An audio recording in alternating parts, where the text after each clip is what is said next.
Everyone, good morning. कैसे हैं मेरे शाइनिंग स्टार? तो बच्चों, let's start new alphabet Y. Y for yo yo, है ना? Y for York. यॉक क्या होता है? यॉक होता है बच्चे, जो आप ये जब एग खाते हो, जब आप उस एग को, अंडे को आप तोड़ते हो, 2 पार्ट में डिवाइड करते हो ना, तो उसके अंदर से ये येलो येलो पार्ट होता है एग के अंदर, उसको बोलते हैं यॉक। क्या बोलते हैं? यॉक। नीचे क्या है? वाई फॉर याच। वाई फॉर याच। याच होता है बच्चे, जो हम रेस के लिए, इस किश्ती के साथ, इस शिप के साथ आप रेसिंग करते हैं, रेस करते हैं। इसको हम कहाँ यूज करते हैं? जब हम रेस लगाते हैं, हम कोई गेम खेलते हैं रेस की, उसके लिए इसको हम यूज करते हैं, इस शिप को। और ये जो चलती है, किसके साथ चलती है? जो ऊपर कपड़ा बंधा हुआ है ना, ये जो बच्चे कपड़ा लगा हुआ है, ये हवा के साथ इसको, इस शिप को हवा के साथ स्पीड देता है। इस हवा के साथ ही ये, उसकी स्पीड में ही ये चलता है। जिधर जिसकी डायरेक्शन में हवा होती है, उसी डायरेक्शन में ये शिप चलती है। तो बच्चों, Y for yo yo.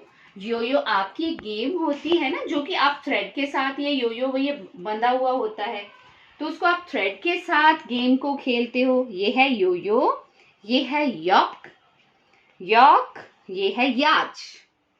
Okay बच्चे, इसको हम कैसे लिखते हैं? ये है आपका बच्चे वर्क, पेज नंबर 3535 माई अल्फाबेट हंट बुक के अंदर। आपको इसके अंदर सुंदर सुंदर से कलर फिल करने हैं और साथ में 2 लाइंस को कंप्लीट करना है। मैं आपको बोर्ड पर बताऊंगी कि इसको हम वाई को कैसे लिखते हैं। बच्चों, हमने W, जो वाटरमेलन, W फॉर वाटरमेलन जो हमने किया था, वो आपके लिए इजी था, इसीलिए मैंने ये आपको, लास्ट आपका अल्फाबेट है, इसीलिए आपको ये भी आपके लिए इजी है, इसीलिए मैंने आपको ये न्यू अल्फाबेट स्टार्ट कर दिया। तो इसको हम अब लिखना सीखेंगे। हम नोटबुक में इसको कैसे लिखते हैं? इसको लिखते हैं हम 3 लाइन्स में, 1 2 3। इसको हम लिखेंगे 1 स्लांटिंग लाइन, 2 स्लांटिंग लाइन, और इसको जो नीचे की लाइन है, 3rd लाइन में आपको इसको स्टैंडिंग लाइन बनाना है। ऐसे ऐसे वी बनाएंगे और नीचे की लाइन को आपको स्टैंडिंग लाइन, ऐसे ऐसे, ऊपर ऐसे, नीचे की आपकी स्टैंडिंग लाइन आएगी। ये आपकी स्लांटिंग, ये स्लांटिंग लाइन। ओके बच्चों, ये है आपका वाई, वाई फॉर यो यो। तो बच्चों, ये है आपका first work, Y for yo yo.